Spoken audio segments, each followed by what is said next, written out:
pioneiras da engenharia oceânica do mundo fica no Rio Grande do Sul, a pouco menos de 1 hora de Pelotas. É uma das coisas mais absurdas que você já viu. E o melhor, dá pra passear nessas vagonetas. Fica o Zinga aqui que eu te explico. Durante muitos séculos, a entrada para a Laguna dos Patos, na região de Rio Grande, sempre foi um desafio para muitos navegadores.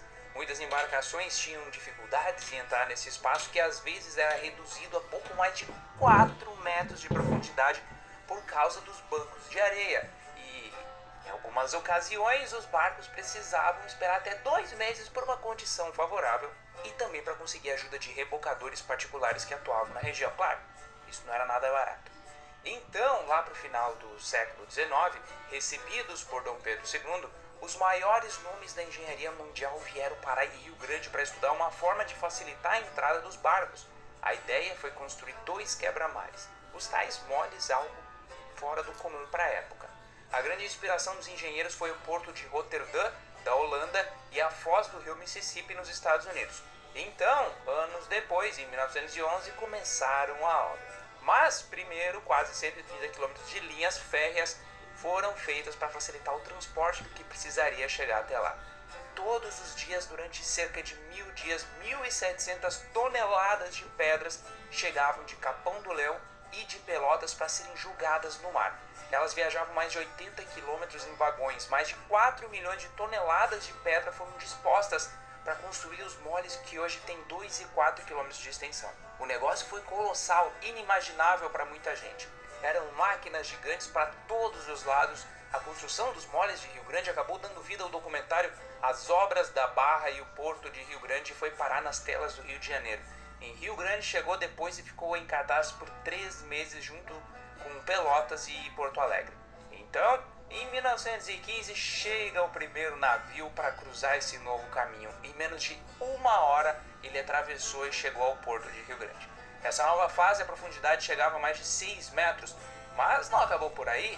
Com o passar do tempo, os navios foram aumentando e os moles também precisaram de melhorias. A mais significativa aconteceu em 1995, quando mais de 500 mil de toneladas de granito fizeram aumentar em até 700 metros um dos moles e 370 o outro.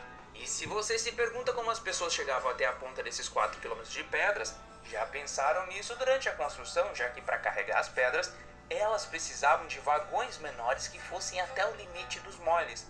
Hoje, as vagonetas são um dos atrativos turísticos mais incríveis de Rio Grande, que você pode passear junto aos vagoneteiros e se deslumbrar com a magnitude disso tudo que foi construído há mais de 100 anos. A título de curiosidade, as vagonetas e os vagoneteiros são considerados patrimônio cultural do Rio Grande do Sul. Agora, outra coisa que você vai adorar descobrir é esse castelo medieval que fica a pouco menos de 3 horas de distância dos moles da Barra de Rio Grande. Assiste e aproveita para conhecer quando estiver passeando pela região. Fica a dica. Fui! Isso é um vídeo sem colorimetria. Isso é um vídeo. Tá aí, um histórico do Lago dos Patos, que não é lago nem lagoa. É um braço de mar da foz desse lago dos Patos, que fica em Rio Grande, que tem uma população de 215 mil habitantes, próximo de Pelotas, que tem uma população de 350 mil habitantes. Tá aí aonde o Rio dos Patos, ou Lagos, que é um verdadeiro mar, é um braço de mar, de Rio Grande, que é na Foz, e Pelotas, até Porto Alegre, são 260 quilômetros. E com a média de largura de 60 quilômetros. É um braço de mar, talvez maior do que muitos mares tem por aí na hidrografia dos mares e oceanos do mundo. E estão tratando ainda como um lago. A minha advertência para o governo brasileiro, para o governo do Rio Grande do Sul, é que veja isso com bons olhos, com a gestão hidrológica para o futuro, porque se o mar, com os estudos da ciência meteorológica, do aquecimento global, mudança climática, se o mar de fato direito está avançando, vai avançar muito mais, é público e notório, visível, a olho nu, que Porto Alegre, Rio Grande, Pelotas, que se fica em torno desse mar, que é dos Patos, Lagoa dos Patos, vai submerger, se ficar submersos. Não demora muito não.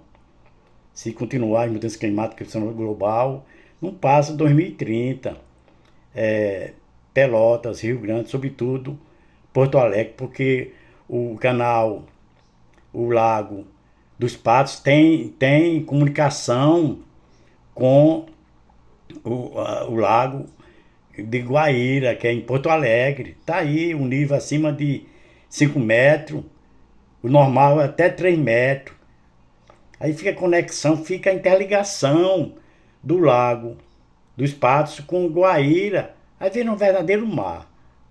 É isso aí que a gente pede às autoridades, sobretudo governamental, até a ONU mesmo, que veja isso com bons olhos, porque Porto Alegre, Rio Grande, Pelotas, Canoa está fardado para um futuro próximo, se continuar o aquecimento global, para virar um verdadeiro braço de mar, ou seja, um dos braços de mares maiores existente dentro da oceanografia do mundo. Um bom dia para todos nós.